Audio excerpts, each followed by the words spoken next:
Bonjour, j'espère que vous allez bien. Très bien, on va continuer notre formation, maîtriser l'audit financier. Donc la dernière fois, on a vu l'audit des capitaux propres. Aujourd'hui, on va passer encore, on va descendre au niveau des capitaux propres et passifs. On va voir tout d'abord les autres capitaux propres et par la suite, on va commencer par les passifs non courants. On va voir les emprunts. Donc, on va commencer par les subventions, donc, qui sont classées dans la famille des autres capitaux propres. On va faire une petite introduction, donc rappel en fait, des divers types de subventions. Et par la suite, on va voir donc, les deux parties. Donc la partie contrôle des procédures, évaluation du système de contrôle interne, et la partie contrôle des comptes. Donc, c'est vrai, c'est cette partie donc, des subventions, ce n'est pas une partie qui est commune pour toutes les sociétés. Donc, on va pas trouver dans toutes les sociétés, c'est surtout les sociétés privées. C'est rarement de la trouver, donc, sauf pour les PME ou bien pour des startups qui peuvent bénéficier de certaines subventions. Euh, Sinon, donc, on va la trouver essentiellement dans les entreprises publiques, donc dans les établissements publics, on va les trouver certainement. Et donc, comme vous le savez, donc, que ce soit l'audit ou bien le commissariat à compte, les entreprises publiques sont aussi soumises donc, au commissariat à compte et à l'audit. Et donc, on va la voir en détail. C'est une partie très intéressante qu'on va la commencer, comme je vous ai dit, par faire du rappel des différents types de subventions pour comprendre vraiment donc, la subvention, de quoi il s'agit exactement. Et par la suite, on va voir, comme je vous ai dit, une partie donc, de contrôle des comptes, donc compte par compte, des divers comptes, quels sont les tests d'audit qu'on doit réaliser. Et par la suite, on va voir tout ce qui est système de contrôle interne et surtout la conformité. Donc, la conformité donc, aux conditions d'octroi de la subvention et surtout les conditions donc, imposées par le bailleur de fonds. D'accord? On va voir qu'il y en a des conditions qui sont imposées par le bailleur de fonds, que ce soit au niveau de l'utilisation de la subvention ou bien aussi au niveau de reporting donc, périodique qui est exigé par le bailleur de fonds. Et il y en a des fois aussi que le bailleur de fonds il exige que ce soit les comptes qui soient audités. Donc, on va voir tout ça. Donc, on va commencer par les subventions. Donc, on va commencer par la subvention d'exploitation.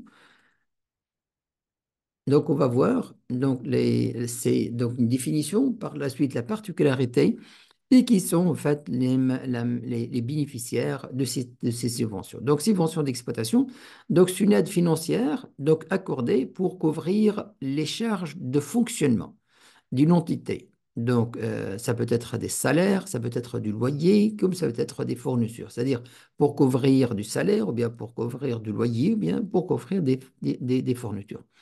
Quelle est la particularité de la subvention d'exploitation par rapport aux autres, essentiellement la subvention d'investissement?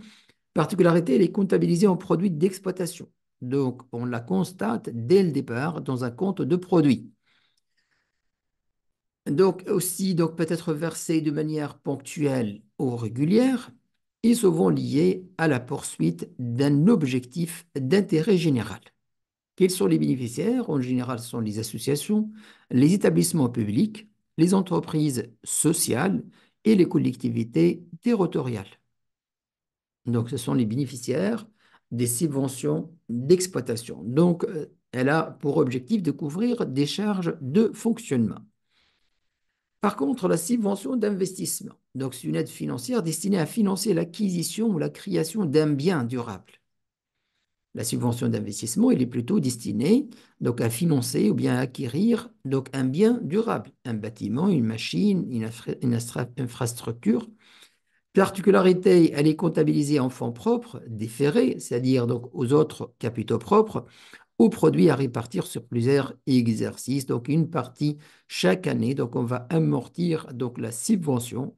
On va aussi la contrôler. C'est selon les exigences des normes internationales ou normes locales.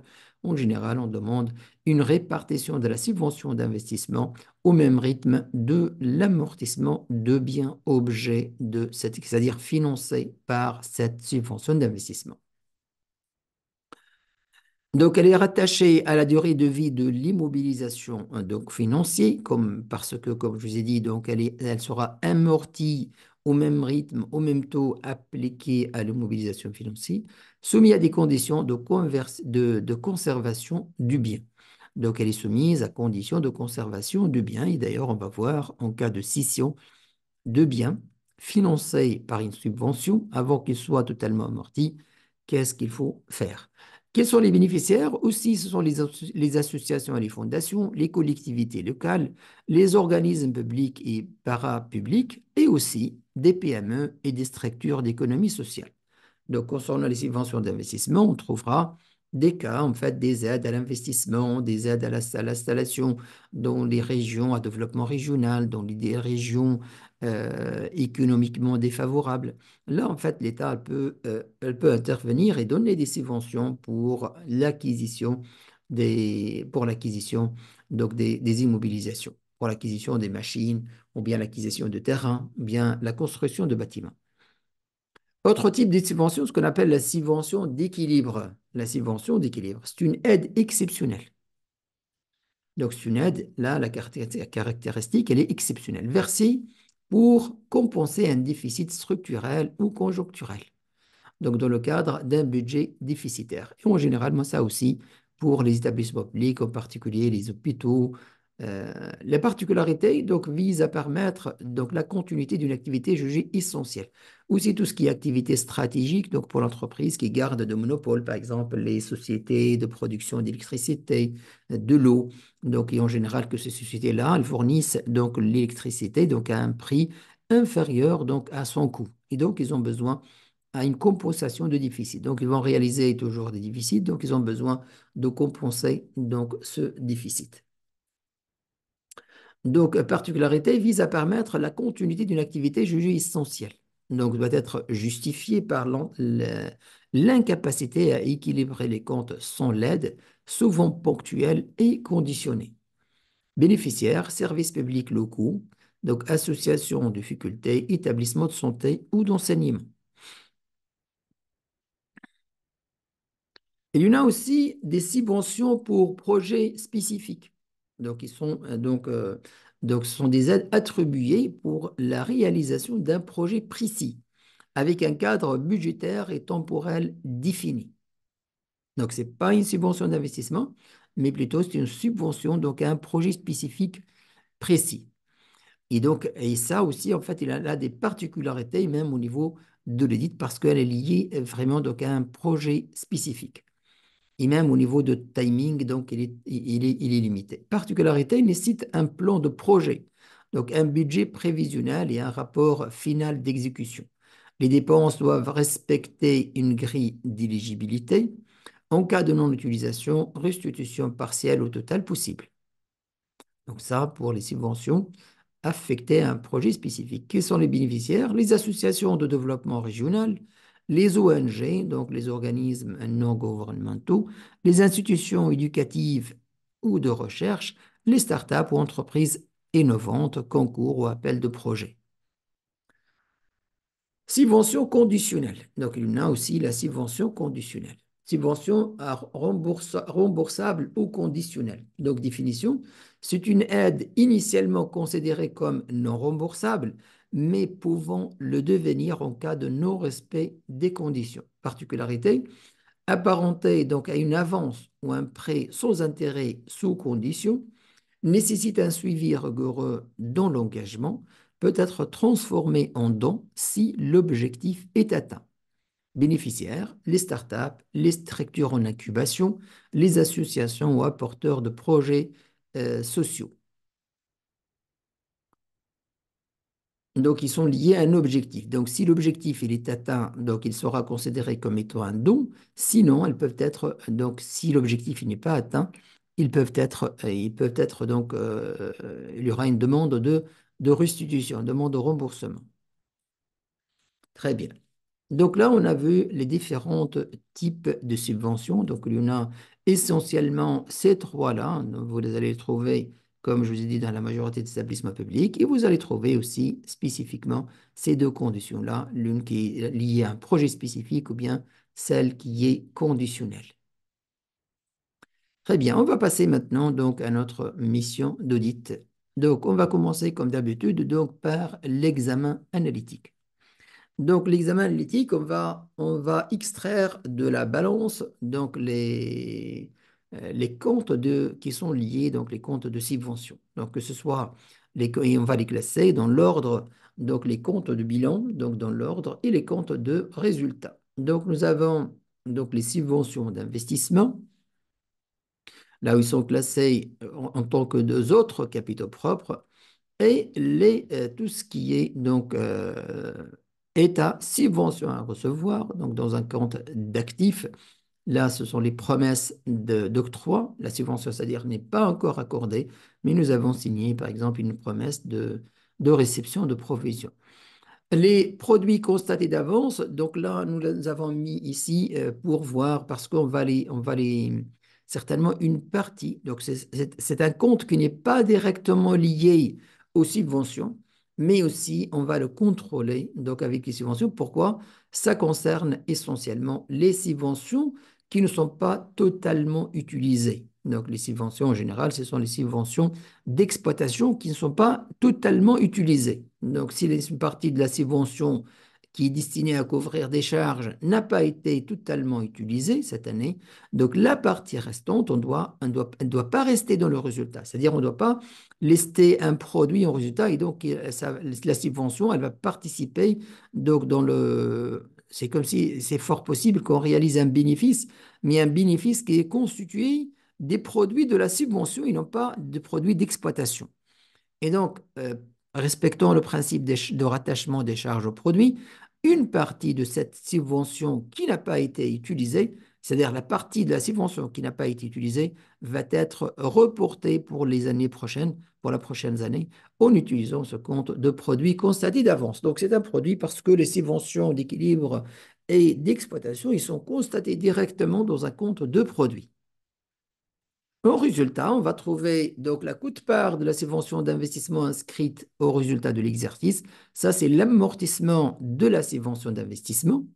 Donc, une partie, donc la subvention d'investissement, on a dit, donc comme donc c'est prévu par la comptabilité, par les normes internationales et locales, et la majorité des normes locales, que la subvention d'investissement, elle est amortie sur la durée de vie du bien objet de financement et selon le même rythme. Donc, si le bien il est soumis à un taux de 20% d'amortissement, la subvention d'investissement aussi, elle sera soumise à un taux de 20%. Donc, 20% chaque année, on va réduire de la subvention d'investissement au niveau des 14,51, on va le débiter et on va accréditer quote-part de subvention d'investissement. Et là, on va le faire d'une façon annuelle. Et d'ailleurs, là, si vous remarquez, donc notre compte, celui-là, 14,51, donc elle a mouvementé, donc elle a baissé de 7 000. Elle a baissé de 7 000. Et on a trouvé aussi, ici, en fait, la quote-part, et il y en a les 7 000. Donc ça, c'est l'amortissement de la subvention d'investissement. Par la suite, on va trouver les 7,41, 7,45, c'est les subventions d'exploitation et les subventions d'équilibre.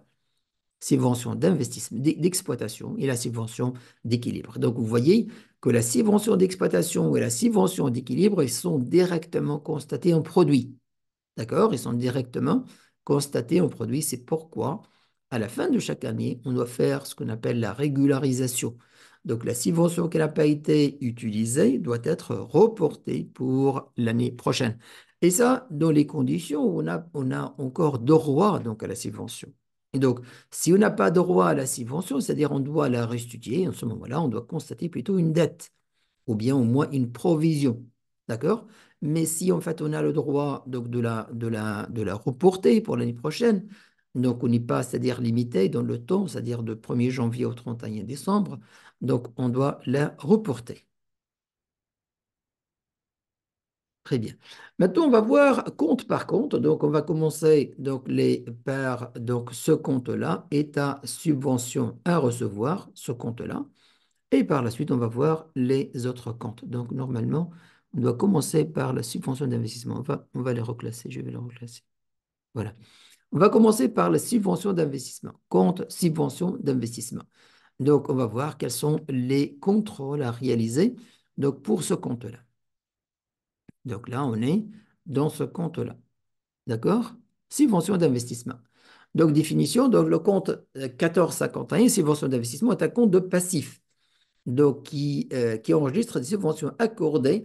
Donc, ça, je peux dire, c'est pas un compte de passif, mais un compte euh, des autres.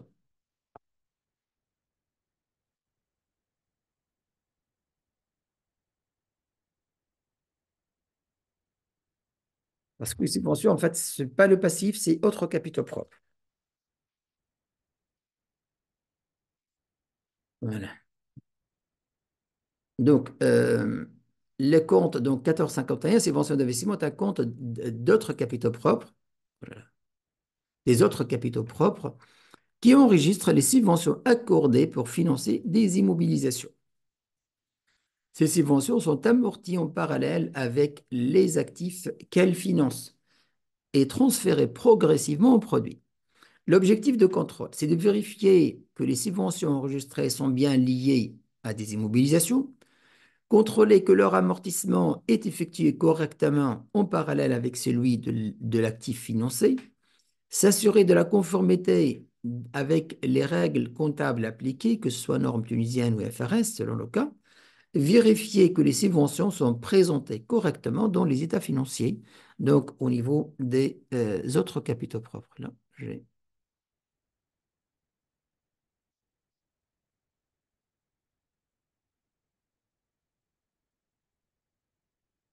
plus les produits étalés, donc quote-part de subvention.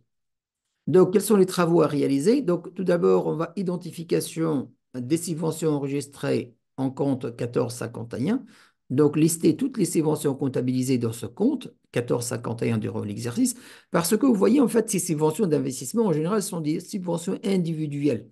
Donc, chaque subvention donc, octroyée, c'est une subvention, c'est un contrat qui est donc destiné à un objectif particulier. Donc, ça, pour, par exemple, pour l'acquisition de machines, celui-là, c'est plutôt pour l'acquisition d'un terrain.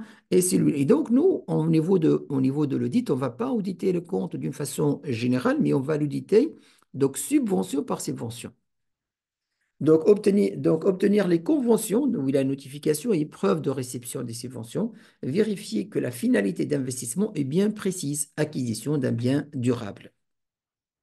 Et là, pour appliquer donc cette comptabilisation au niveau des capitaux propres.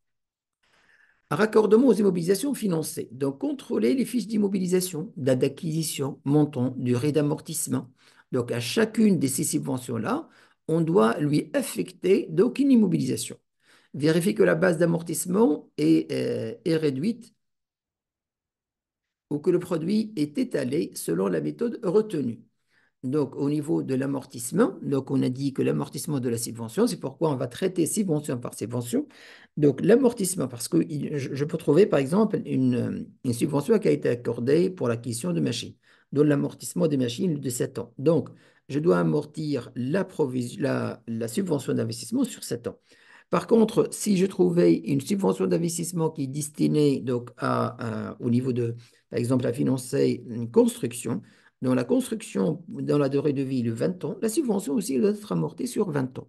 D'accord? C'est pourquoi, en fait, on doit traiter donc subvention par subvention. On va faire comme le tableau d'amortissement d'une immobilisation. D'accord? Ligne par ligne.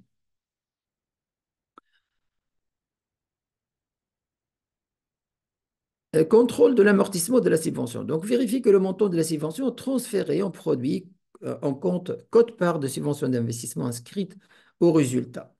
Contrôler que la durée d'amortissement de la subvention correspond à celle de l'actif financé. Revoir le plan d'amortissement des subventions.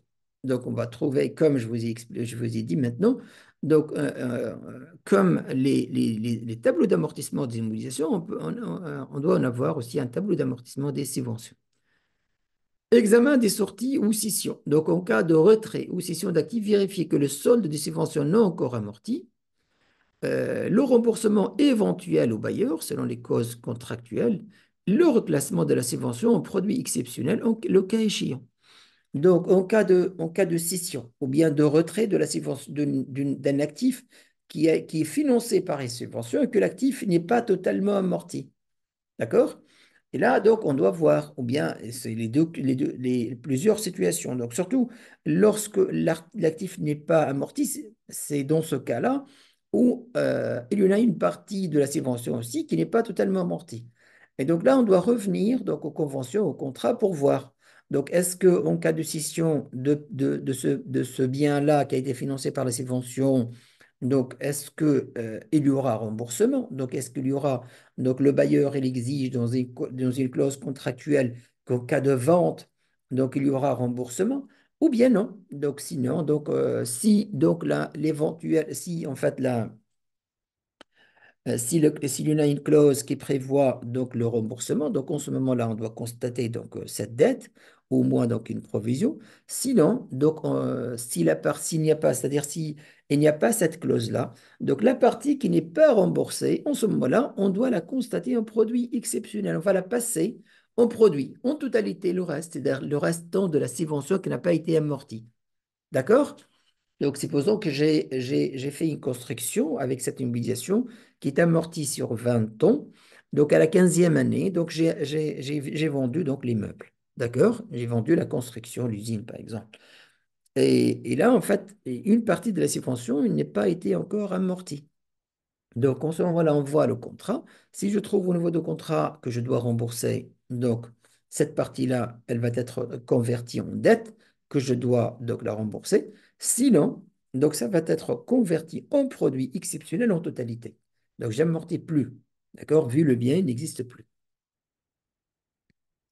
Rapprochement avec les produits transférés.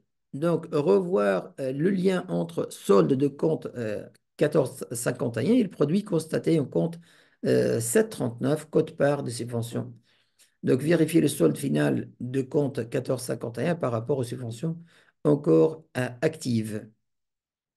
Donc, on peut utiliser les feuilles de travail. Donc là, on va mettre les références de subvention, les libellé de l'actif financé, montant de la subvention, date d'acquisition, durée d'amortissement en année, amortissement annuel, cumul d'amortissement à date, euh,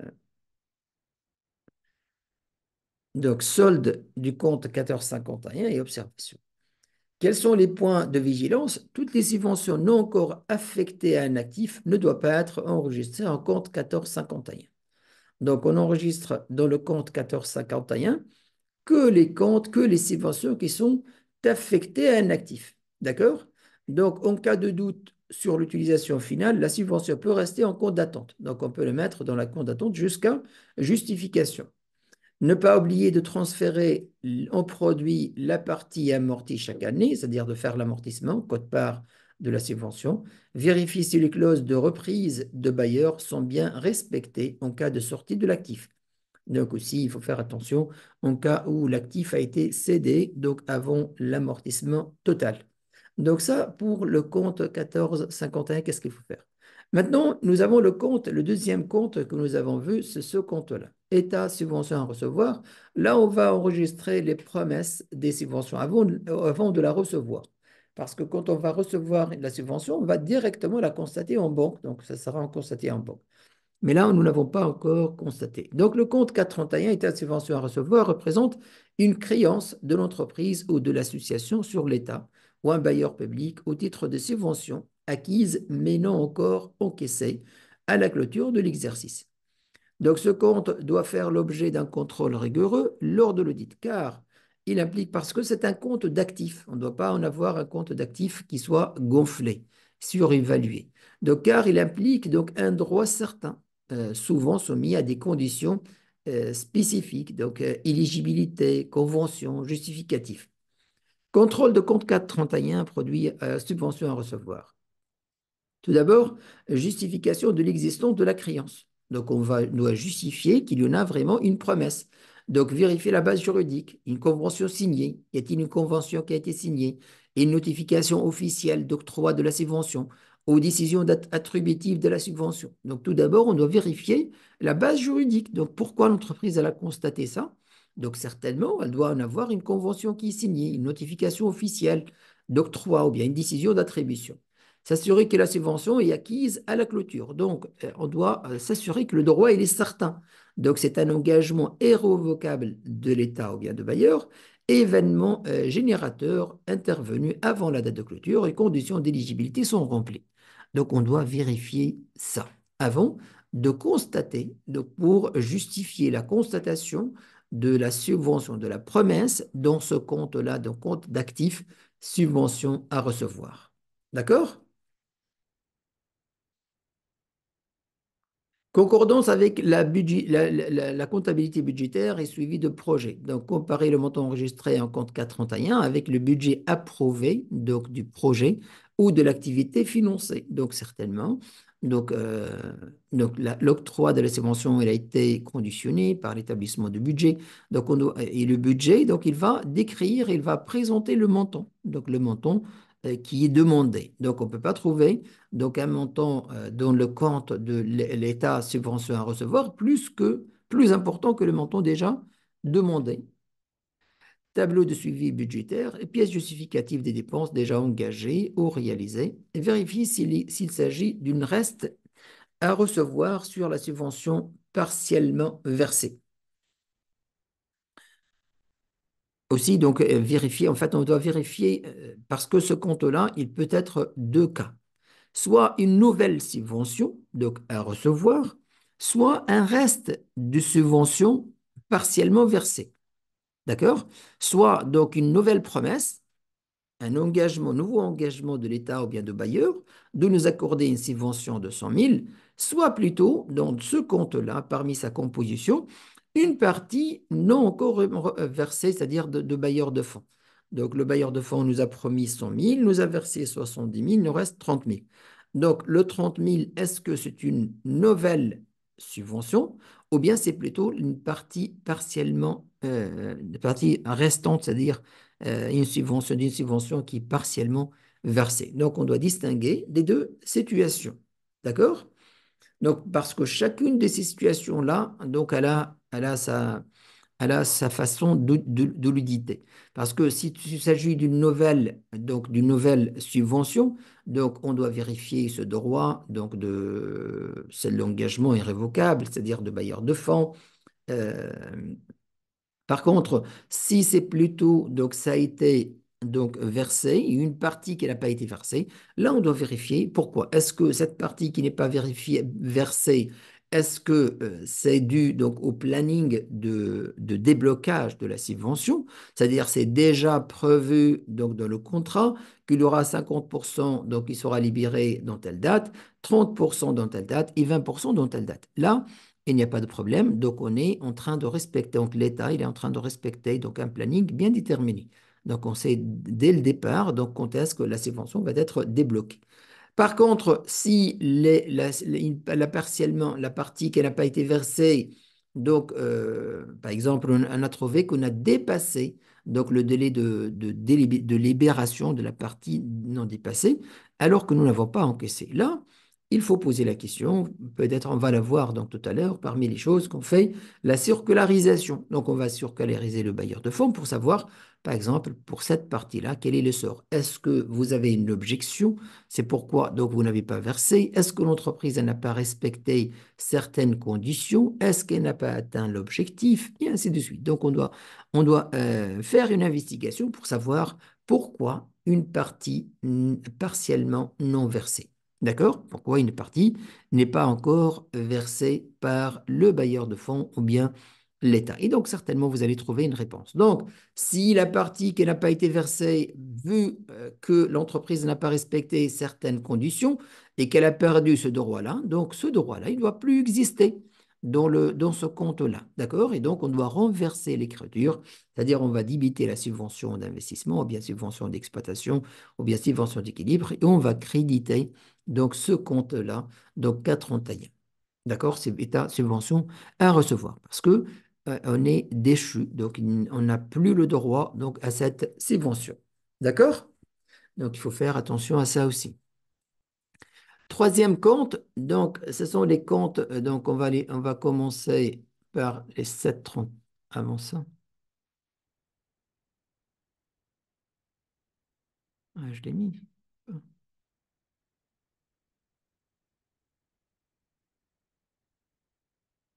Hmm. J'ai pas mis ce compte-là. En fait, ce compte-là, l'audit de ce compte-là, il est directement lié donc à l'audit de ce compte-là. Donc, ce compte-là, il ne peut être mouvementé que la partie amortie. Donc, si on a audité donc, la compte subvention d'investissement et on a vérifié l'amortissement de cette subvention, il ne se fait que à travers ce compte-là. Donc, ces deux comptes-là, si ce compte il est justifié, subvention d'investissement, ce compte-là automatiquement sera justifié. Maintenant, on va voir les deux subventions 4,51 et 4,54, subventions d'exploitation et subventions d'équilibre. Subvention d'exploitation.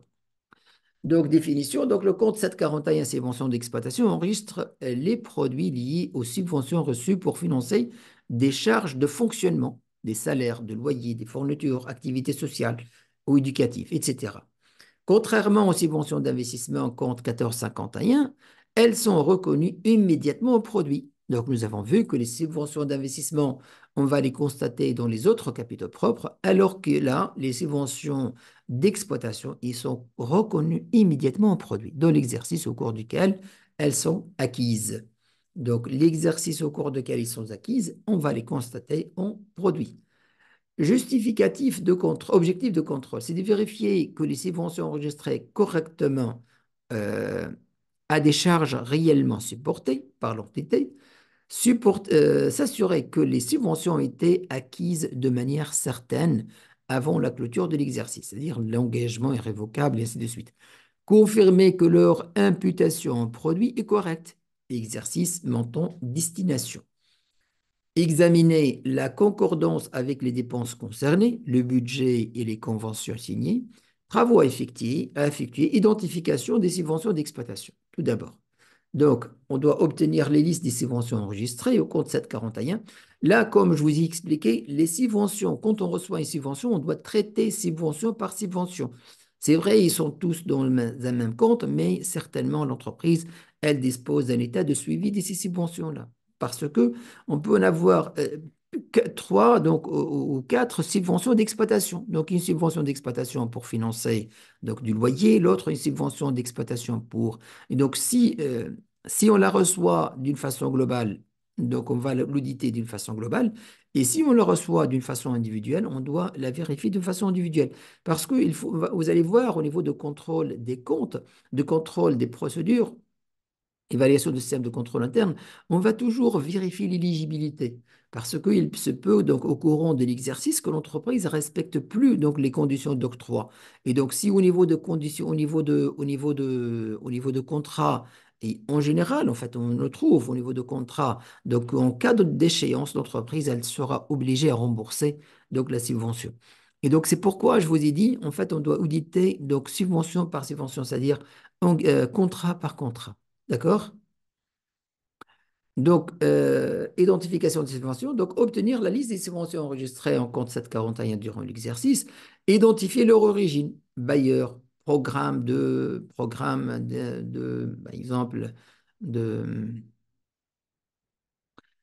d'un organisme, par exemple, international, par exemple, JZ, par exemple.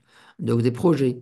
Ou leur destination, donc activité, charge spécifique. Donc, chaque subvention, vous allez trouver qu'elle est destinée, donc soit à une activité, soit à une charge spécifique, loyer, salaire, et ainsi de suite. Rassembler les conventions, décisions d'octroi ou de notification.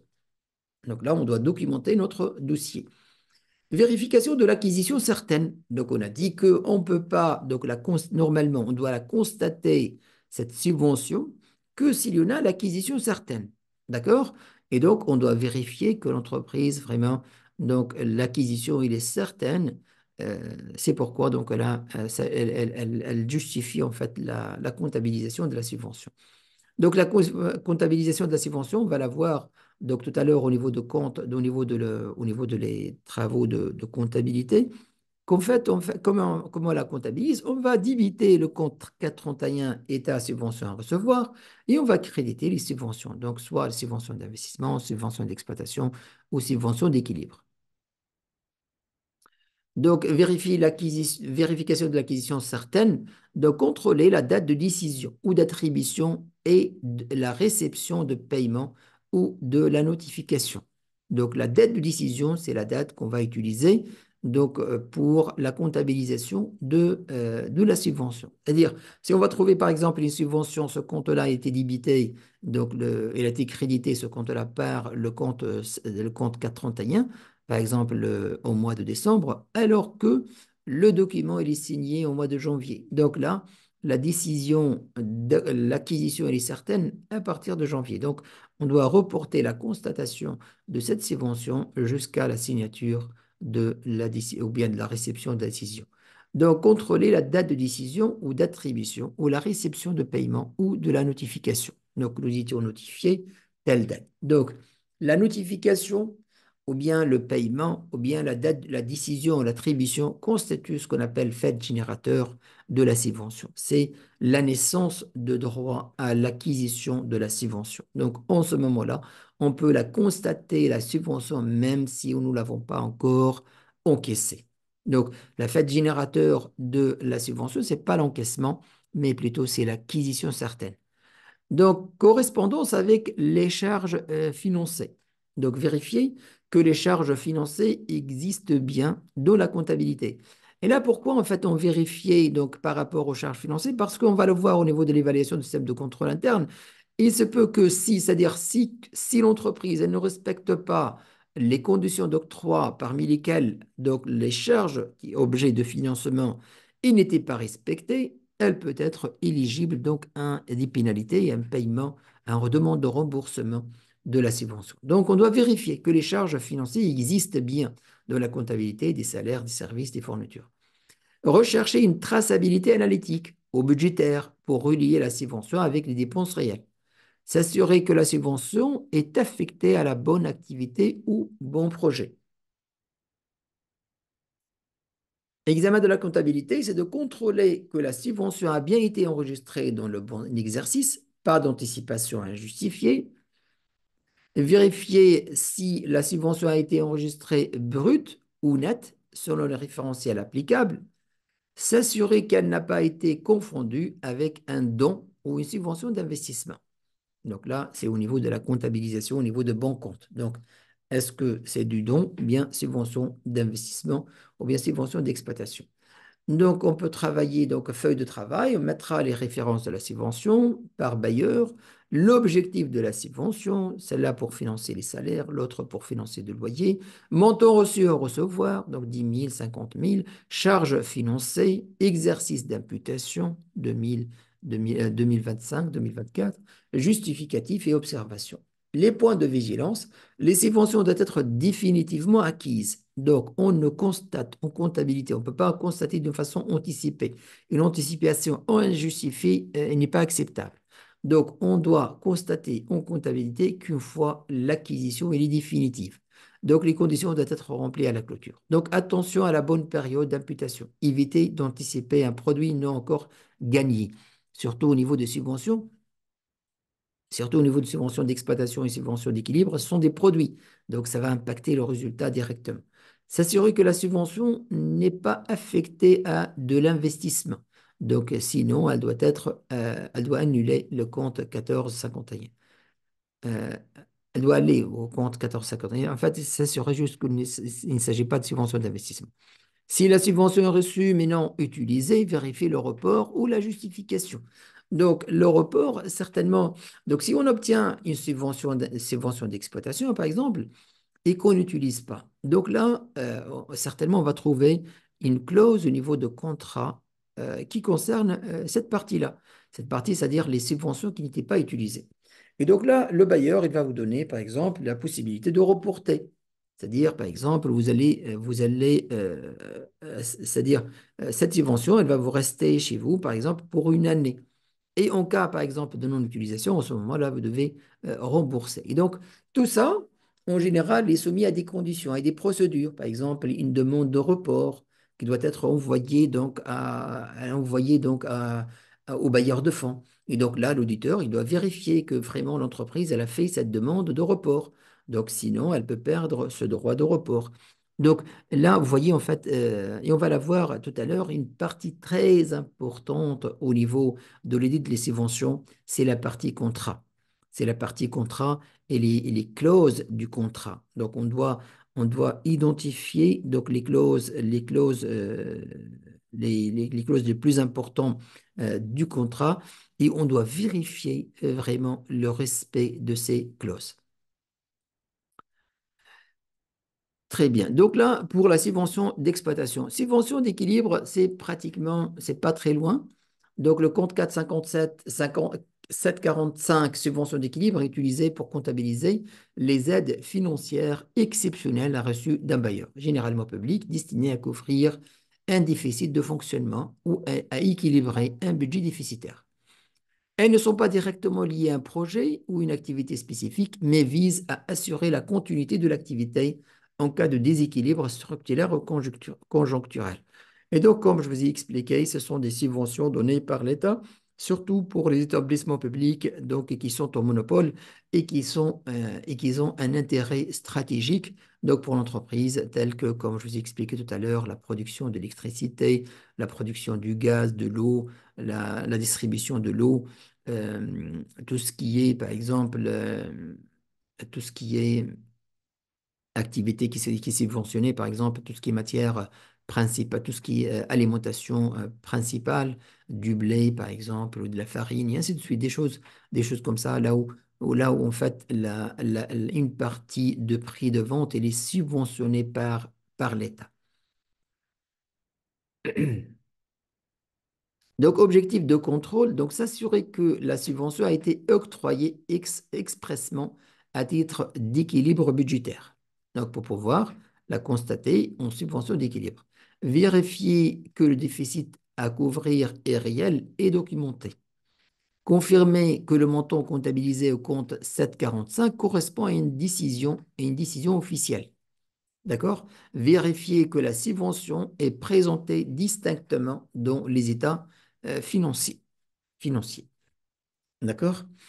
Et donc là, ça dépend aussi du clause de la subvention. D'accord? Des clauses de la subvention. Parce que ces subventions-là, c'est-à-dire, sont octroyées sur la demande de l'établissement donc, public. Et certainement, donc, la demande, elle est faite sur la base d'un budget. C'est pas du réel. Et donc là aussi, donc, on peut se trouver dans une situation où la subvention reçue, en fait, dépasse le déséquilibre budgétaire de l'entreprise. Et donc, si on va le laisser, il y aura donc comme si un bénéfice qui va être dégagé par l'entreprise. Là, on doit voir donc les deux, toutes les éventualités.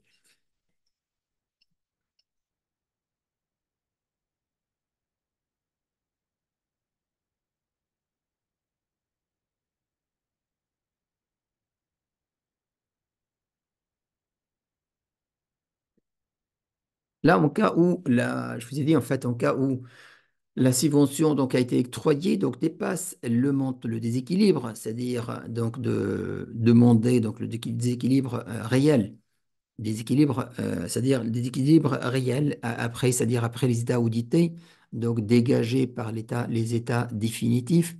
Donc là, on doit aussi voir au niveau des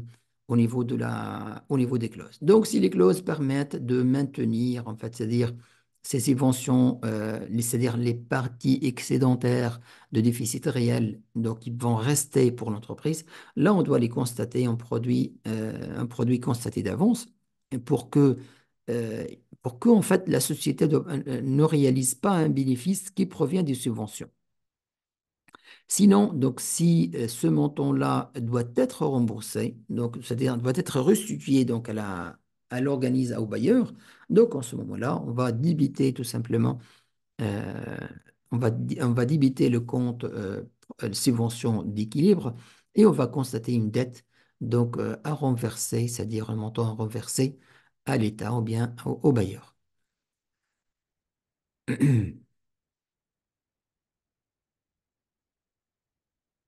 Donc, objectif de contrôle, s'assurer que les subventions ont été octroyées expressément au titre d'équilibre budgétaire. Donc, ils n'ont pas, par exemple, les subventions d'exploitation, ils n'ont pas d'une charge particulière.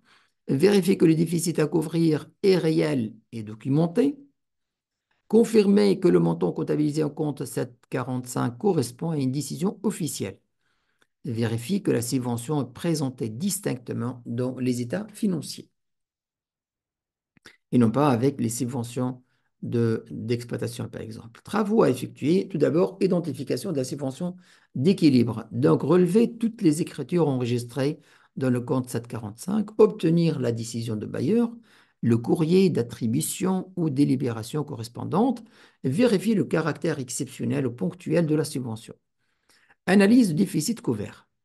Obtenir les documents budgétaires ou financiers internes montrant le déficit, compte de résultats prévisionnels, rapport financier, etc. Vérifier que le déficit est réel. Charges dépassent les produits avant cette subvention. Analyser les raisons de déséquilibre conjoncturel, crise, pandémie, structurelle, perte de recettes récurrentes. Contrôle de la comptabilité. Vérifier que la subvention a bien été comptabilisée dans l'exercice où le besoin d'équilibre est apparu. Donc, on doit affecter dans la subvention au déséquilibre qui a été apparu. Confirmer qu'elle est distincte des subventions d'exploitation ou d'investissement. Donc, il faut la traiter, il faut la comptabiliser séparément des subventions d'exploitation et des subventions d'investissement.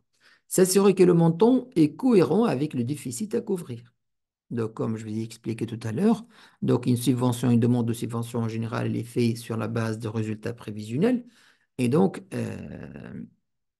si la subvention, elle va dépasser par la suite le déficit réel, donc comme je vous ai dit, on doit revenir donc au contrat de la subvention et éventuellement, on doit constater une dette à rembourser.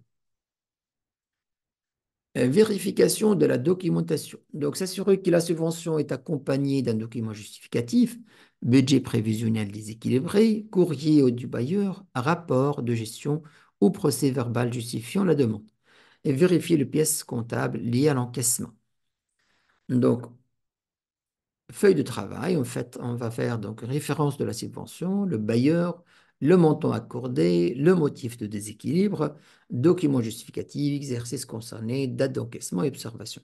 Quels sont les points de vigilance? Ne pas confondre avec les subventions d'exploitation et d'investissement, on va la constater d'une façon séparée.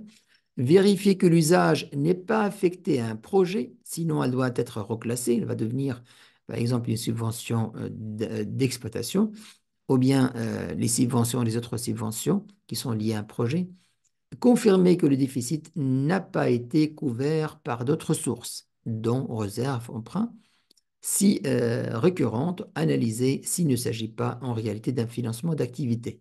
Les cas limites de le reclasser en 741. Là, en fait, donc on doit vérifier toujours le caractère exceptionnel de la subvention d'équilibre. Donc sinon, elle va devenir comme étant une subvention plutôt d'exploitation. Maintenant, on va voir le cas où la subvention non totalement consommée. Donc, si une subvention n'est pas totalement consommée, comme je vous ai expliqué tout à l'heure, donc une subvention, par exemple, d'exploitation, euh, subvention d'exploitation. Par exemple, nous avons reçu 500 000 euros de subvention d'exploitation. Alors que les charges que nous avons, donc objets, c'est-à-dire les objets de cette subvention d'exploitation, est l'objet de financer, par exemple, les salaires. Les salaires, ils sont que 470. D'accord? Donc, il y en a une partie qui n'est pas consommée. Donc là, on ne doit pas laisser les 30 000 de différence entre la subvention et la charge qui est concernée. On ne doit pas la laisser en résultat. D'accord? Il ne faut pas que le résultat soit impacté par les subventions. Et donc, qu'est-ce qu'on doit faire? On doit reporter donc cette subvention. Donc, on a deux cas. Donc, si on a le droit de reporter cette subvention, on va la reporter. On va la constater en produit constaté d'avance.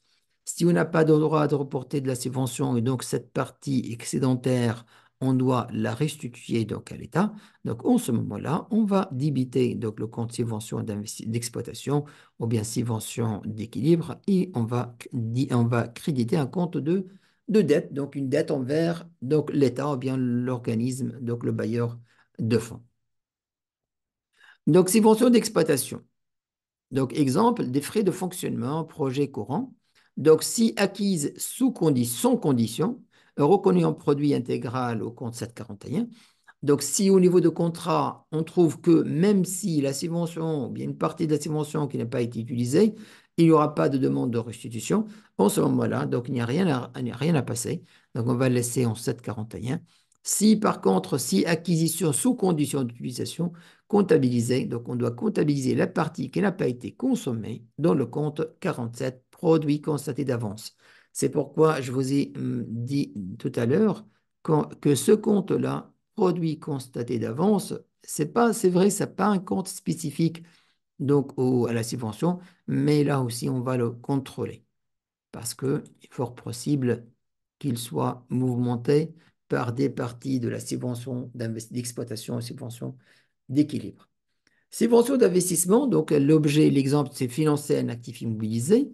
Donc, elle va rester donc, au passif. Amortissement progressif sur la durée de vie de l'actif. Si l'actif n'est pas encore acquis, possibilité de rester temporairement en compte transitoire. Donc là, parce qu'on a dit au niveau de la subvention d'investissement. Donc, on commence l'amortissement de la subvention qu'une fois nous avons acquis l'actif. D'accord? C'est-à-dire, nous avons reçu une subvention d'investissement, par exemple, pour cette année-là. C'est pour ça la subvention a été acquise en 2024. Mais nous ne l'avons pas utilisée en 2024. 2025, nous avons acheté du matériel. Et donc, l'amortissement de la subvention d'investissement doit commencer en 2025 et non pas 2024. D'accord? Donc, si l'actif n'est pas encore acquis, on ne doit pas commencer l'amortissement de la subvention. Subvention d'équilibre, donc on a dit pour couvrir un déficit. Donc si le déficit n'est pas totalement réalisé, comptabiliser la subvention à hauteur de déficit effectué.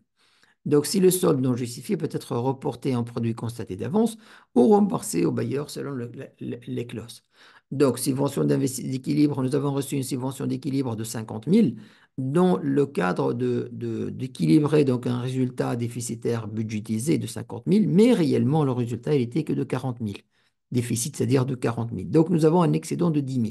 Donc ces 10 000-là, qu'est-ce qu'on doit faire avec ces 10 000 ces 10 000. Donc, avec ces 10 000, donc, on a deux possibilités. Tout d'abord, le plus important, c'est que cet exercice ne doit supporter un produit que 40 000 seulement. Il ne doit pas supporter donc, les 50 000. Comment ça?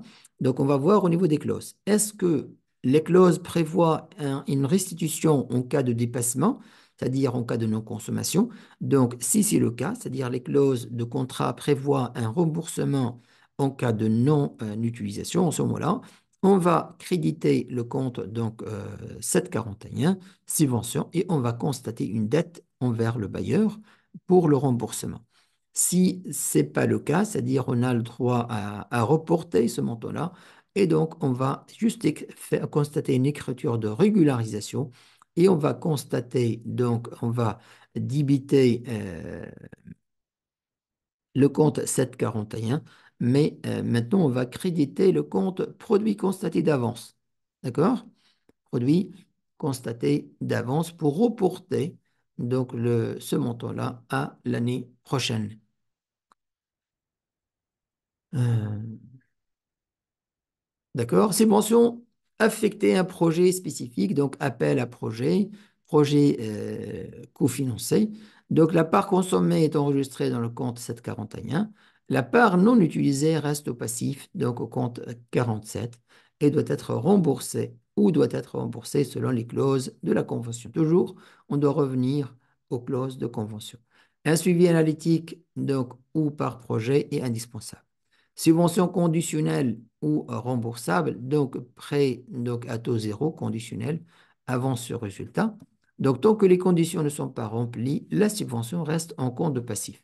Donc, si les conditions sont remplies à la clôture, aucune comptabilisation en produit n'est nécessaire. En cas d'incertitude, une note annexe est obligatoire. D'accord? Donc là, parce que les conditions ne sont pas respectées, donc tant que les conditions ne sont pas remplies. Donc, tant les conditions ne sont pas remplies, c'est un compte, ça va être considéré comme étant un prêt à taux zéro, d'accord? Conditionnel. Et donc ici, parce que vous allez trouver dans ce type-là de convention que en cas de respect, c'est-à-dire de toutes les conditions, ça sera considéré comme étant une subvention. Mais si les conditions ne sont pas respectées, on va le considérer plutôt comme étant un passif. Donc, euh, ils n'ont pas donc, comme étant un prêt, d'accord? Et non pas subvention. Très bien. Donc, en résumé, subvention déjà acquise mais non consommée, c'est du passif, produit constaté d'avance. Subvention conditionnelle, ne pas la comptabiliser en produit tant que les conditions ne sont pas remplies. Subvention liée à un actif, amortissement régulier ou attente de l'acquisition de l'actif, donc ce n'est pas encore acquis. Subvention excédentaire ou non conforme, remboursement au bailleur ou reclassement en dette. Très bien. Maintenant, on va voir les contrôles, les systèmes d'évaluation du système de contrôle interne, euh, donc les tests à réaliser.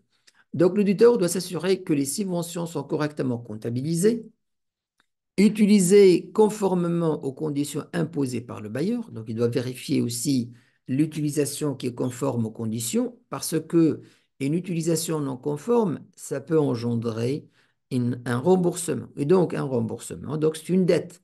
Et donc, on doit la constater. Euh, Et aussi présenter de manière transparente. Donc, essentiellement, ces trois éléments-là qui doivent être vérifiés par l'auditeur. Correcte comptabilité, utilisation conforme et présentation d'une manière transparente dans les états financiers. En combinant donc des tests substantifs, des analyses contractuelles et de confirmation directe, l'audit des subventions garantit leur gestion, l'audit des subventions garantit leur gestion optimale et leur conformité. Donc, voici en fait les tests qu'on va réaliser. On a 10 tests donc que j'ai prévus.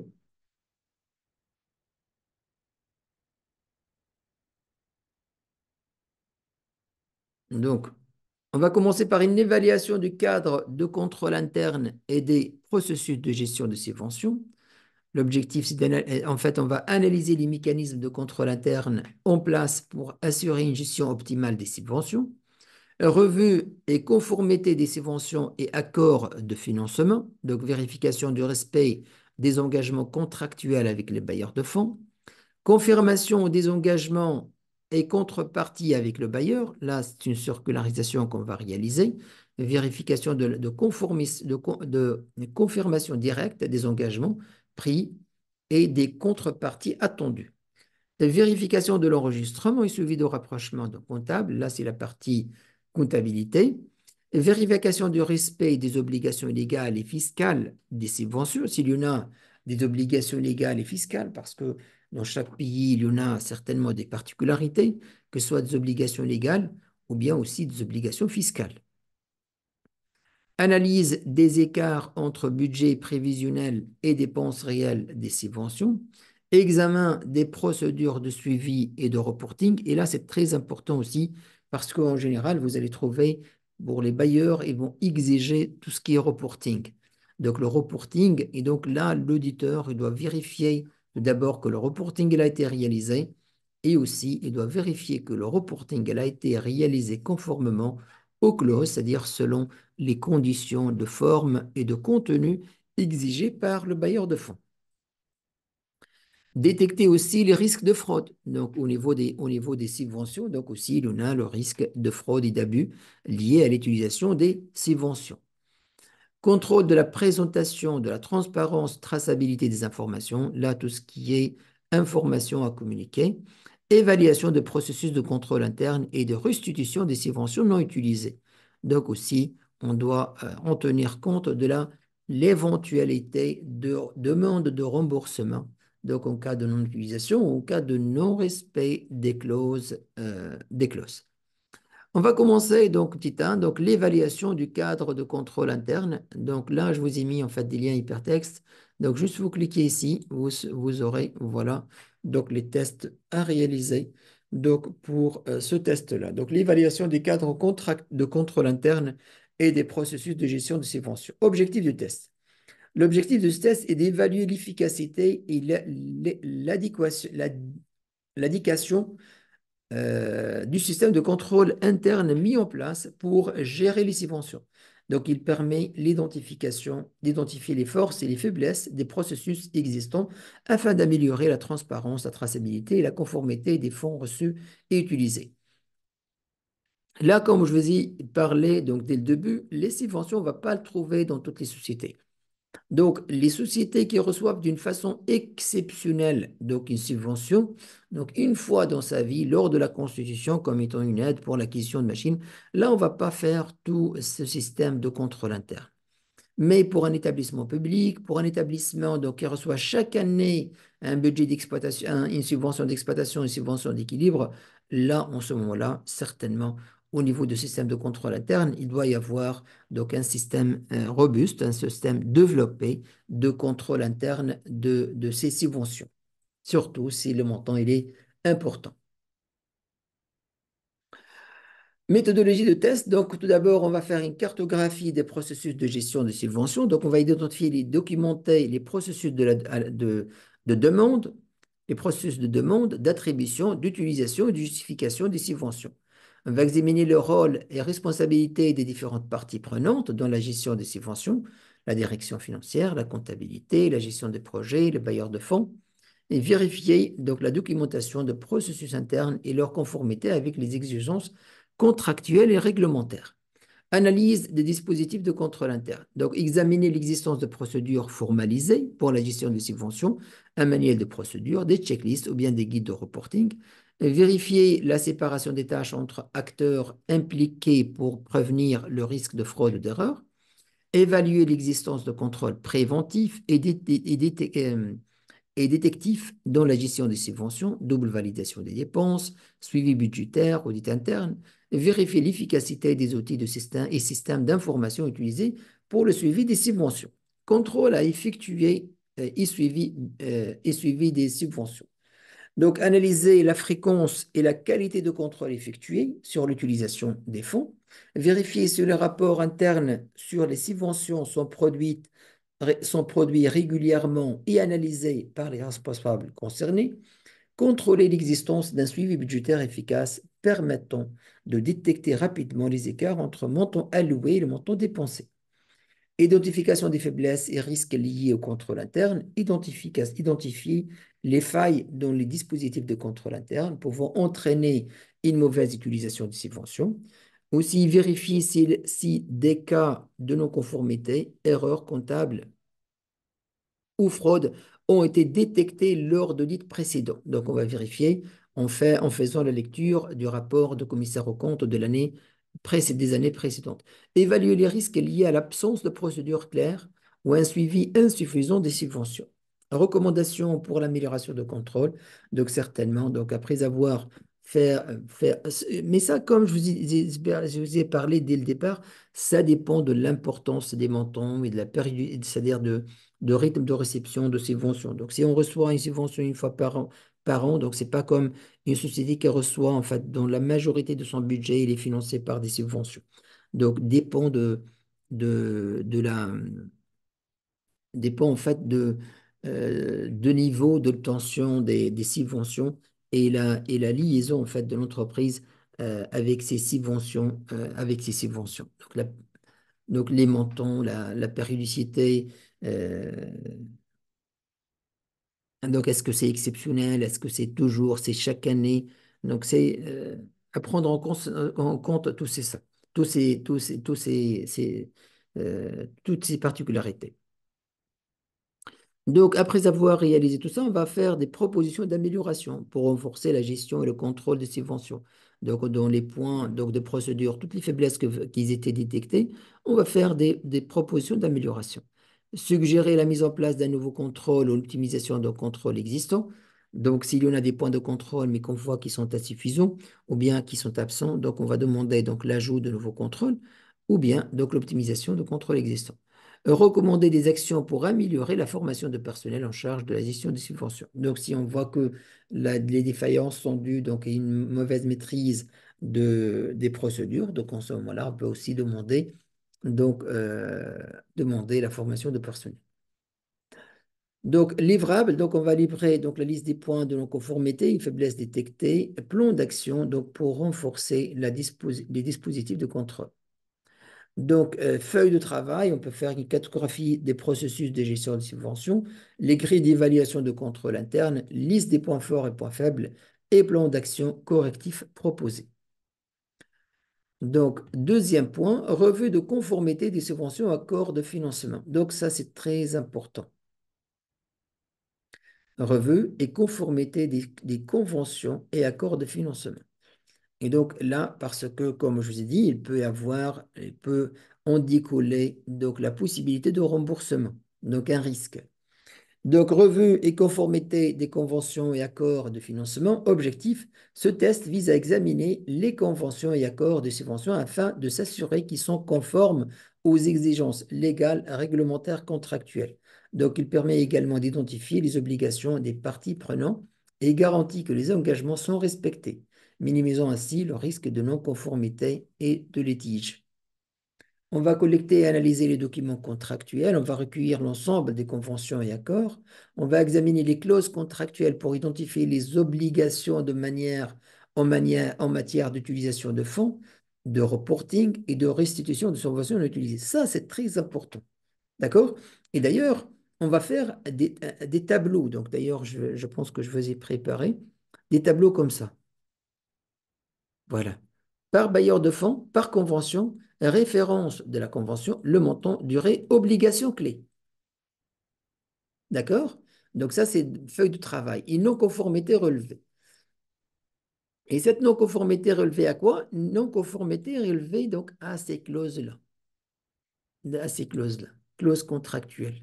Examiner les clauses contractuelles pour identifier les obligations en matière d'utilisation de fonds. Tout d'abord, est-ce qu'il y en a tout d'abord, donc, il y en a une limitation au niveau de l'utilisation de fonds. On doit vérifier donc, que les fonds soient bien utilisés conformément donc, à ces clauses-là. Par la suite, reporting. Donc, s'il y en a un reporting, donc on doit vérifier donc, tout d'abord qu'il y en a le reporting et par la suite, on doit vérifier la forme et le contenu de reporting. Restitution de subventions non utilisées. Aussi, donc en cas de non-respect ou bien non-consommation de la subvention, s'il y en a donc restitution, donc ou bien restitution, on doit aussi donc l'indiquer parce qu'il y en a, ce sera une dette à rembourser par donc la société.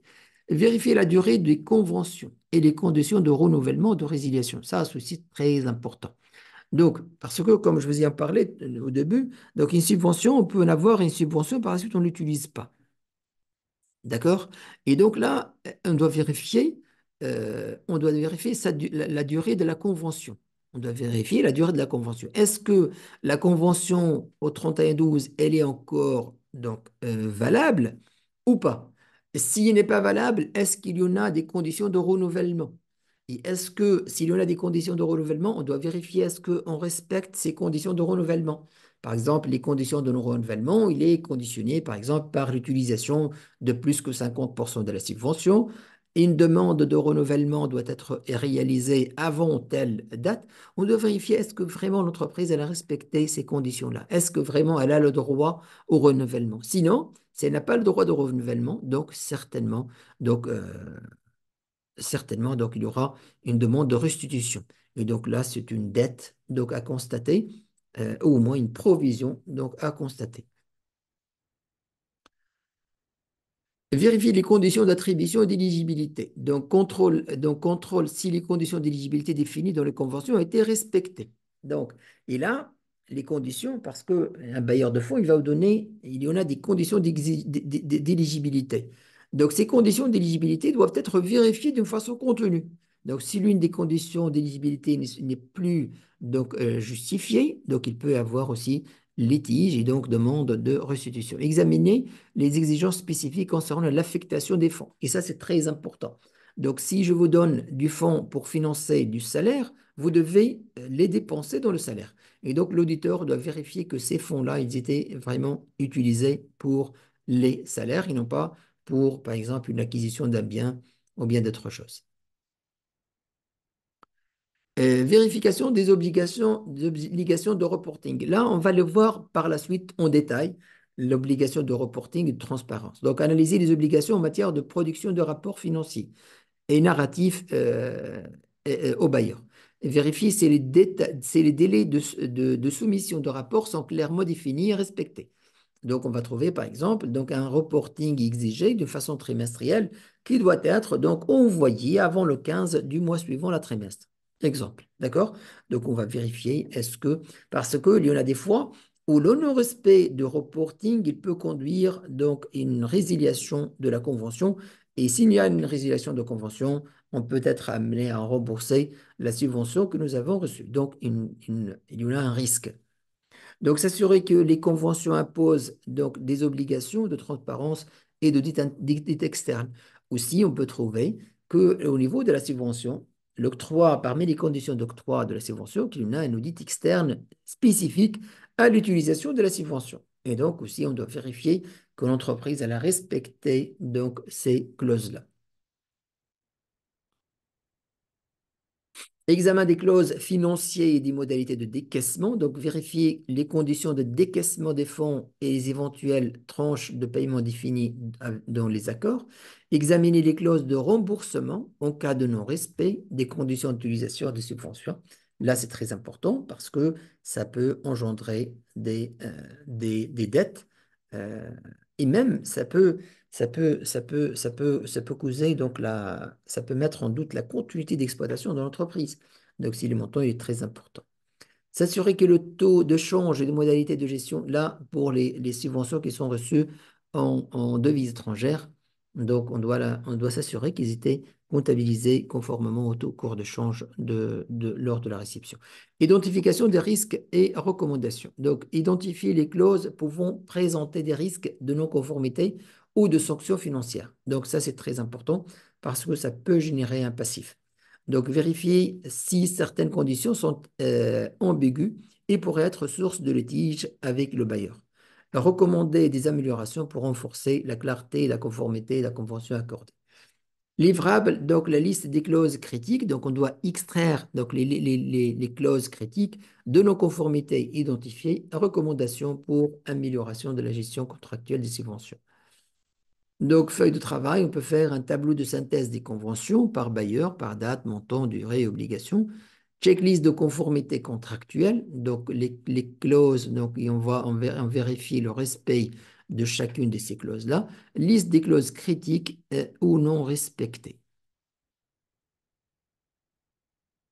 Troisième partie, confirmation des engagements et contrepartie avec le bailleur de fonds. Là, en fait, on va communiquer avec le bailleur de fonds. Donc, l'objectif de ce test est de s'assurer que les engagements financiers des bailleurs de fonds sont correctement confirmés et que les contreparties exigées sont bien respectées. Cela permet de garantir la fiabilité des montants déclarés, de réduire le risque d'erreur ou de mission ou d'assurer la transparence financiers reçus. Et donc là, parmi donc, les moyens les plus utilisés et les moyens les plus probants donc, pour justifier un compte, c'est la circularisation. Donc, on va envoyer une demande de confirmation donc, au bailleur pour vérifier donc, que ce soit les montants qui sont promus, les montants qui sont non encore donc, utilisés, et ainsi de suite. On va respecter, on va voir, donc on va demander toutes les informations qui sont nécessaires pour justifier les montants de ces comptes-là.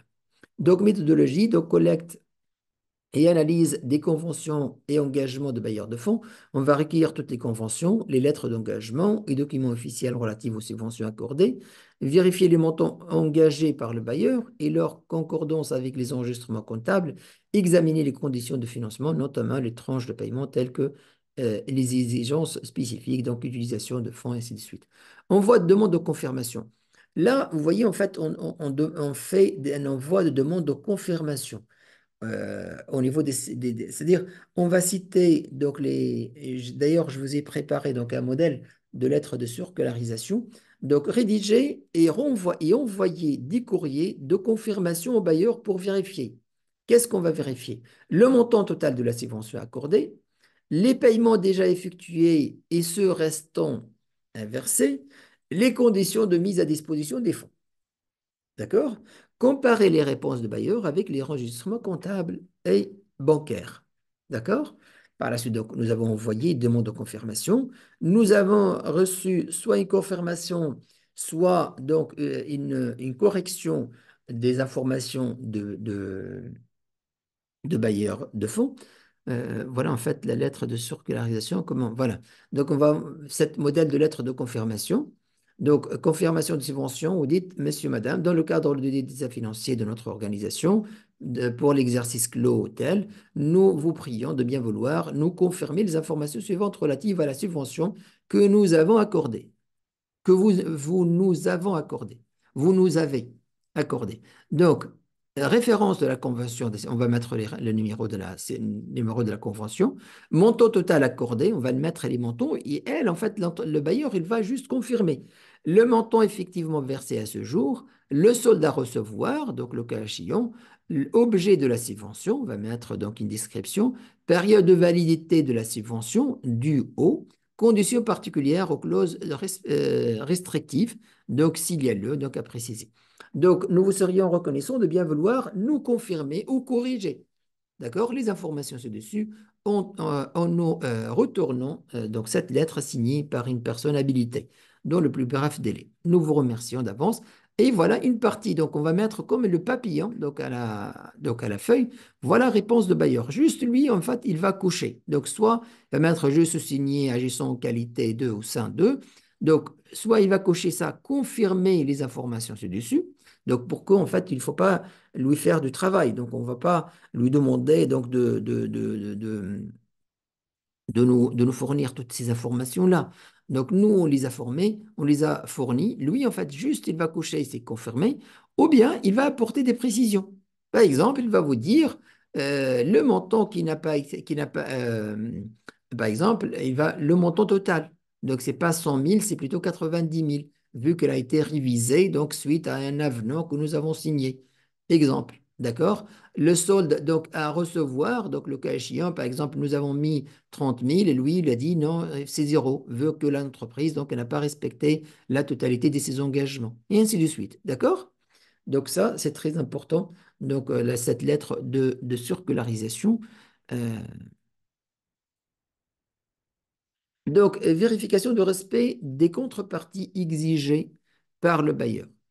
Donc, identifier les obligations spécifiques liées aux subventions, production de rapports, réalisation d'actions précises, cofinancement, vérifier si les exigences de bailleur ont été respectées dans le délai imparti, analyser si les engagements non tenus pourraient entraîner des pénalités de remboursement de fonds, contrôle des justifications des pièces comptables associées au financement, donc vérifier la traçabilité de paiement et leur enregistrement correct dans la comptabilité, examiner les relevés bancaires pour s'assurer que les fonds ont bien été reçus, donc certainement ils vont passer par une banque, comparer le montant confirmé par le bailleur avec ceux inscrits dans les états financiers. Donc on va utiliser les lettres de confirmation pour justifier les montants qui existent dans les états financiers.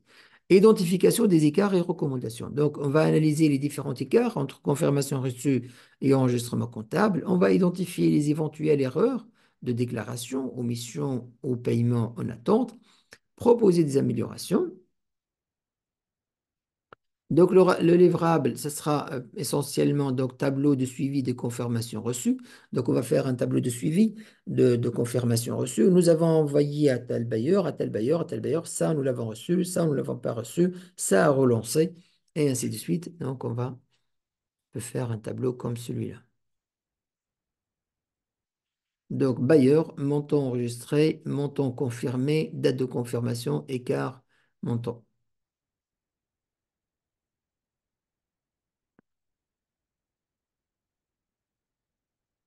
Feuille de travail, donc ça peut être un modèle de lettre de confirmation. Je vous ai mis ici, en fait, en jaune, 3.2. Tableau de suivi des réponses reçues, écart entre montant confirmé et comptabilité.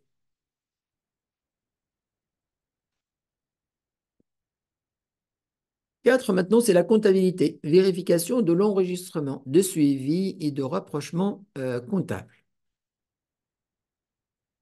Donc, l'objectif est de ce test, donc de s'assurer que les subventions sont correctement enregistrées dans la comptabilité de l'organisation en conformité avec les principes comptables applicables. Donc, il vise également à vérifier la fiabilité, le suivi des subventions et l'exactitude de rapprochement entre enregistrement comptable et relevé bancaire. Méthodologie, vérification de la comptabilité, de la comptabilisation des subventions. Examiner les écritures comptables pour s'assurer que les subventions sont correctement enregistrées.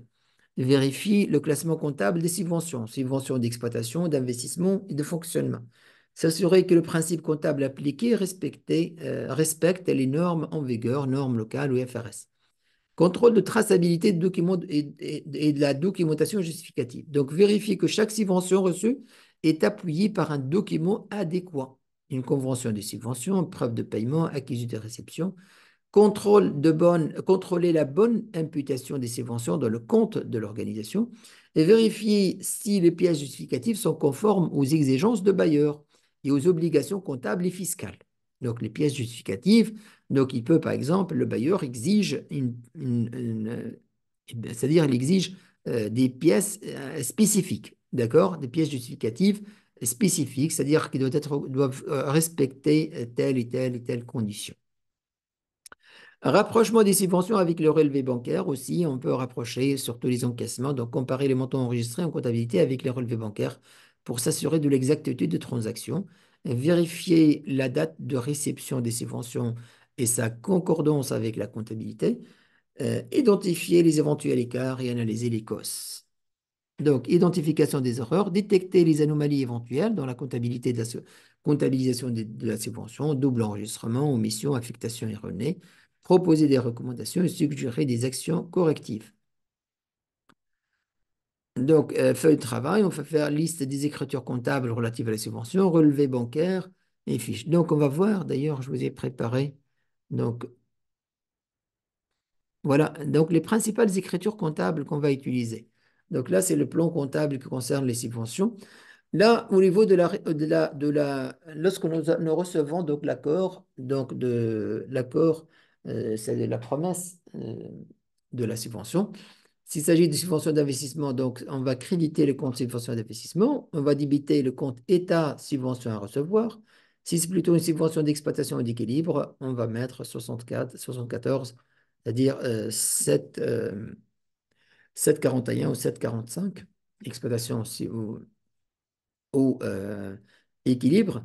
Et lorsqu'on encaisse la subvention, donc la subvention elle est encaissée, on va débiter le compte banque, on va créditer subvention à recevoir. D'accord? Concernant les subventions d'investissement, donc on a dit la subvention d'investissement, on va la constater au début donc, de cette façon-là, et on doit l'amortir chaque année. Donc, chaque année, donc, on va l'amortir donc, au prorata donc, de l'amortissement de la machine.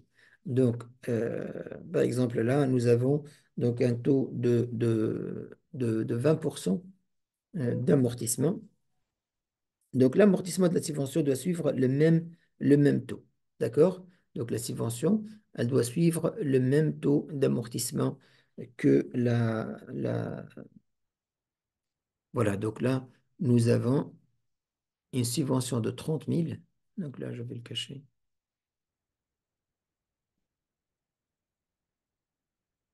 Voilà, masque. Donc, nous avons une subvention de 30 000 que nous avons reçue pour financer une machine, une partie de machine, que cette machine elle est soumise à un amortissement de 5%, de 5 ans, sur un amortissement linéaire de 5 ans, sur 5 ans, donc 20% d'amortissement. Donc, le même taux d'amortissement qui a été appliqué aux machines doit l'appliquer à la subvention. Donc, nous avons 30%, 30 000, 20% de 30 000, c'est 6 000. Donc, chaque année, on va amortir donc, subvention d'investissement à quote-part de subvention d'investissement pour le même montant, 6 000. D'accord?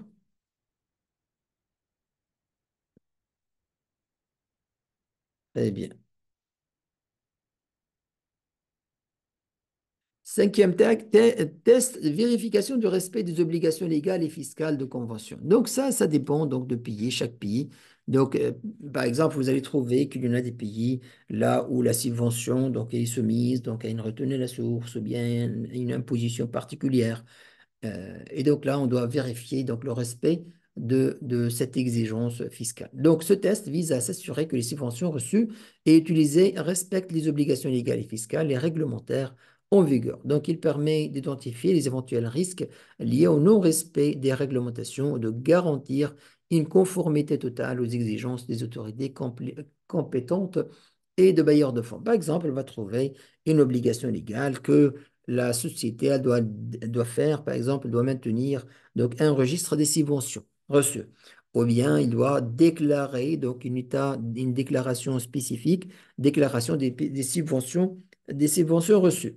Et donc là, l'auditeur doit vérifier que l'entreprise elle a bien vérifié, donc là, il a bien respecté ces conditions-là. Identification, donc, méthodologie, identification des exigences légales et réglementaires. On va examiner les textes de loi, les réglementations nationales et internationales applicables aux subventions, vérifier les clauses spécifiques des conventions de financement concernant les obligations légales, identifier les obligations fiscales applicables aux subventions. S'il y en a une exonération, ou bien il y en a de TVA, ou bien de l'impôt sur la subvention reçue. Donc, on doit respecter, donc on doit détecter, identifier donc, ces exigences-là, et par la suite, on doit vérifier. Donc, est-ce qu'ils étaient respectés ou non? Examiner la conformité des enregistrements fiscaux donc, et comptables. Donc, vérifier si les subventions ont été déclarées correctement dans les états financiers et déclarations fiscales. Donc, si on trouve au niveau de déclaration fiscale une demande de déclarer les subventions reçues mensuellement, on doit le déclarer. Donc, contrôler l'application des règles comptables locales et internationales. Vérifier si les exonérations fiscales ont été correctement appliquées et justifiées. Contrôle des déclarations fiscales et de paiement. Vérifier si les subventions sont soumises à des taxes ou à des prélèvements spécifiques, par exemple un droit d'enregistrement ou bien un prélèvement, une retenue à la source bien déterminée. Donc, examiner les déclarations fiscales de l'organisation pour s'assurer de la bonne déclaration de la subvention. Donc, s'il y en a ces déclarations, ou bien s'il y en a ces prélèvements, on doit vérifier que l'entreprise elle a bien, les ait bien respectés.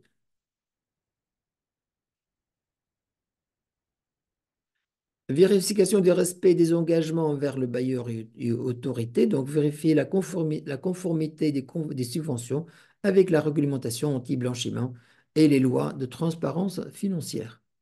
Donc surtout pour les subventions reçues des organismes étrangers ou bien des ONG, là où il y en a des restrictions, euh, tout ce qui est anti-blanchiment d'argent. Identification des risques et recommandations. Donc, évaluation des risques de redressement fiscal ou pénalité en cas de non-conformité. Donc, si on trouve qu'il y en a une non-conformité, on doit évaluer ce risque fiscal ou pénal, ou pénalité.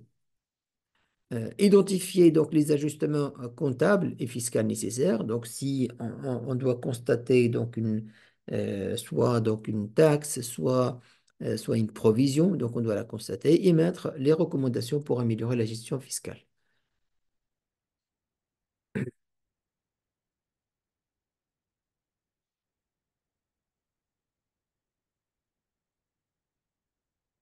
Sixièmement, analyser les écarts entre budget prévisionnel et dépenses réelles de la subvention.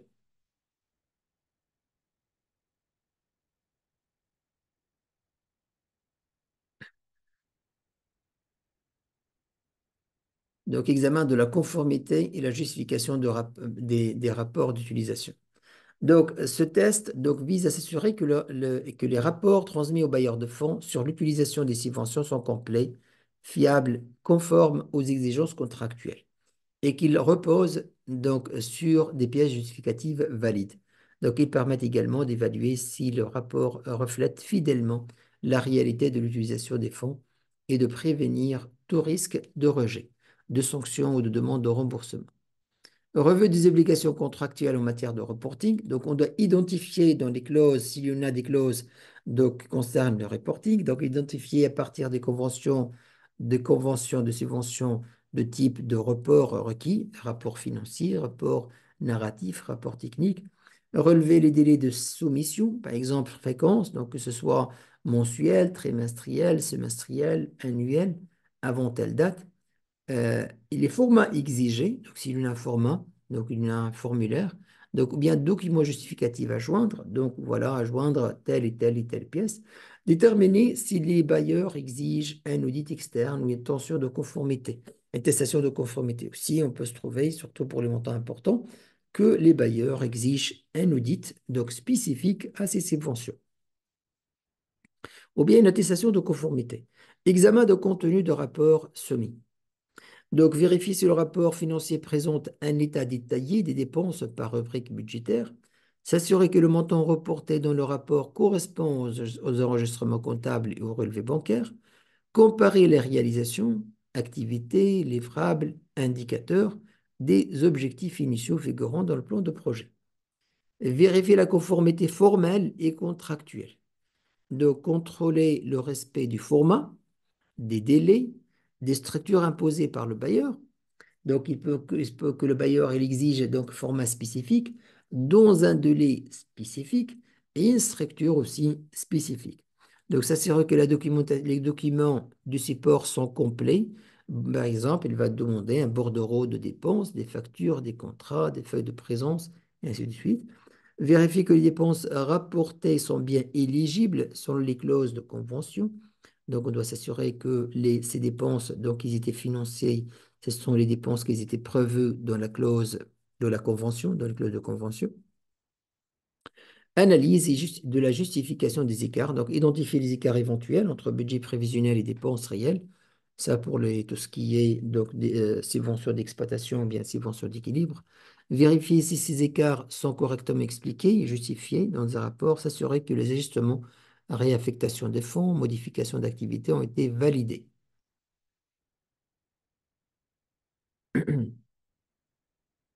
Septièmement, examen de procédure de suivi et de reporting. Là, c'est le procédure de reporting. Donc, il ne suffit pas. Donc, et ça, c'est aussi, comme je vous ai dit, ça dépend en fait de la taille de l'entreprise. Donc, ce test a pour objectif d'évaluer l'efficacité, la fiabilité et la régularité de procédures internes mises en place pour le suivi de reporting des subventions. Il permet de s'assurer que les fonds sont gérés de manière rigoureuse tout le temps, tout au long de cycle de vie du projet, que les informations produites sont utiles pour la prise de décision et qu'elles répondent aux exigences de bailleurs et des parties prenantes. Évaluation de système de suivi des subventions, identifier les outils de système utilisés pour suivre l'évolution de projets financés par les subventions, tableau de bord, logiciel, vérifier si le référentiel budgétaire et analytique est utilisé pour suivre les dépenses en activité, s'assurer que le système de suivi permet d'obtenir des informations actualisées et fiables, analyse de la fréquence et la qualité des rapports internes. Donc, examiner les rapports internes produits, par exemple des rapports internes hebdomadaires, mensuels, trimestriels pour le suivi de budget. Contrôle de la régularité de leur production et de diffusion aux parties prenantes.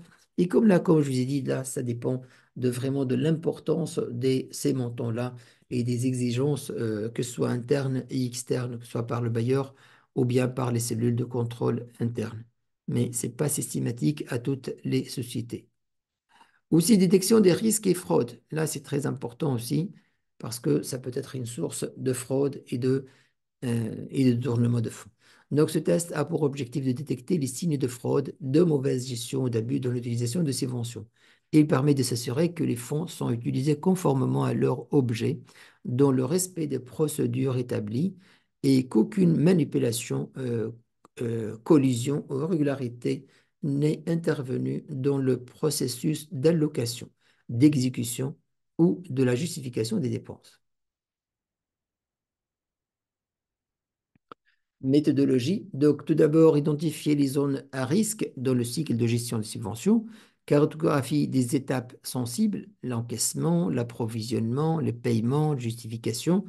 Identifier les situations propices de fraude, absence de séparation de fonctions, contrôle faible, dérogation fréquente, gestion décentralisée sans supervision. Rechercher donc les processus ou alertes internes, les précédentes ou alertes internes ou externes, donc audit antérieur, signalement, litige avec bailleur.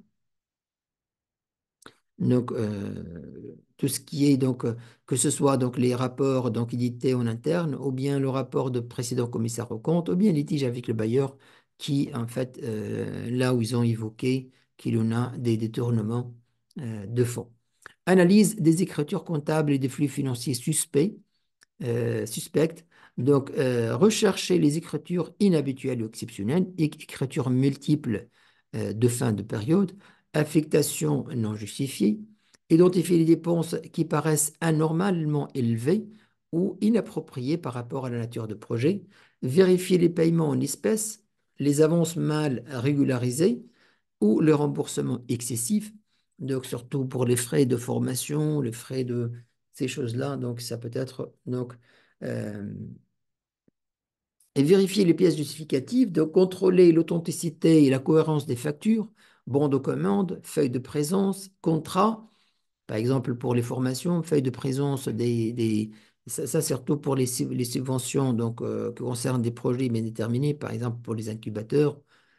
Euh, donc, identifier les documents douteux, duplicata suspect, facture avec fournisseur inconnu ou lié à un membre de personnel, vérifier les liens éventuels entre fournisseurs, bénéficiaires et les gestionnaires de projet, analyse des conflits d'intérêts des parties donc, et des pratiques de favoritisme, donc rechercher les signes de collision entre l'organisation et les tiers, attribution répétée de marché, par exemple, à une même entité, procédure d'achat opaque, et vérifier l'existence d'une politique de prévention de conflits d'intérêts ou de mise en œuvre réelle, s'assurer que les personnes impliquées dans l'allocation ou l'approbation des dépenses n'ont pas d'intérêt personnel direct ou indirect dans le projet, évaluation des dispositions antifraude et recommandations, donc examiner si l'organisation dispose d'un code éthique, d'un mécanisme d'alerte, de comité d'audit, donc évaluer la culture de transparence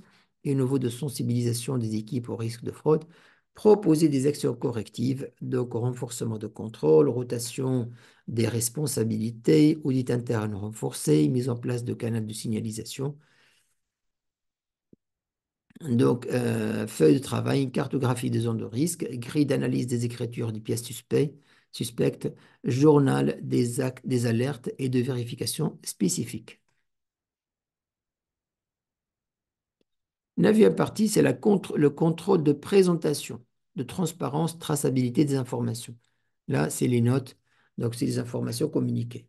Ce test vise à s'assurer que les informations relatives aux subventions sont présentées de manière claire, sincère et transparente dans l'état financier, les annexes, les rapports de gestion et tout autre support de communication financière. Il permet également de vérifier que les données sont traçables depuis leur source, documents justificatifs jusqu'aux états financiers, garantissant ainsi la fiabilité et la cohérence d'informations financières. Méthodologie de test, donc vérification de la présentation des subventions dans l'état financier. Donc s'assurer que les subventions sont correctement présentées dans les états financiers selon la nature, subventions d'exploitation, subventions d'investissement. Examen des notes annexes et de la transparence des informations fournies. Vérifie si les informations détaillées sont données en annexe.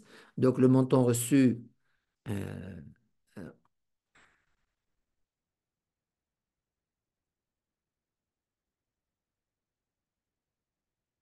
donc, le montant reçu, montant consommé, solde non utilisé. Ça, c'est des informations à mettre au niveau des annexes de chaque subvention. Conditions d'octroi et engagement attachés. Méthode comptable appliquée. Base de comptabilisation, traitement des écarts de change, ainsi de suite. S'assurer que les informations données permettent au lecteur de sa financier de comprendre l'impact des subventions sur la situation financière. Contrôle de la traçabilité d'informations financières, donc euh, partir des montants présentés dans les états financiers pour remonter jusqu'aux documents sources, relevés bancaires, contrats justificatifs, vérifier la cohérence entre les différents niveaux d'information, comptabilité générale, analytique, reporting, identifier les éventuels écarts ou incohérences entre documents internes et informations communiquées aux externes, évaluation de la transparence dans le rapport narratif et rapport au bailleur, et vérifier que les rapports de gestion ou narratif présentent des informations fidèles sur l'origine, l'utilisation et l'impact des subventions, contrôler que les indicateurs clés sont cohérents avec les éléments financiers, taux de consommation, taux d'exclusion budgétaire, évaluer si les parties prenantes, donateurs, autorités de tutelle ont accès aux informations transparentes, compréhensibles et documentées. Feuille de travail, des extraits des états financiers, vérification de la cohérence et fiche de traçabilité des informations financières. Dernier test, donc ça concerne donc l'évaluation des processus de contrôle et de restitution des subventions non utilisées, le processus de clôture. Donc, ce test donc, vise donc, à s'assurer que, à la fin de période de subvention, les soldes non utilisés sont identifiés, justifié et, le cas échéant, correctement restitué au bailleur de fonds, conformément aux clauses contractuelles. Il permet de vérifier la rigueur de l'organisation de la gestion de la phase de clôture financière et administrative de projet. Un moment critique se vend source d'erreurs, de litiges ou de sanctions. Vérification des clauses de clôture dans les conventions. Donc, relever des dispositions contractuelles relatives aux fins de projet, date de fin d'éligibilité de dépenses, conditions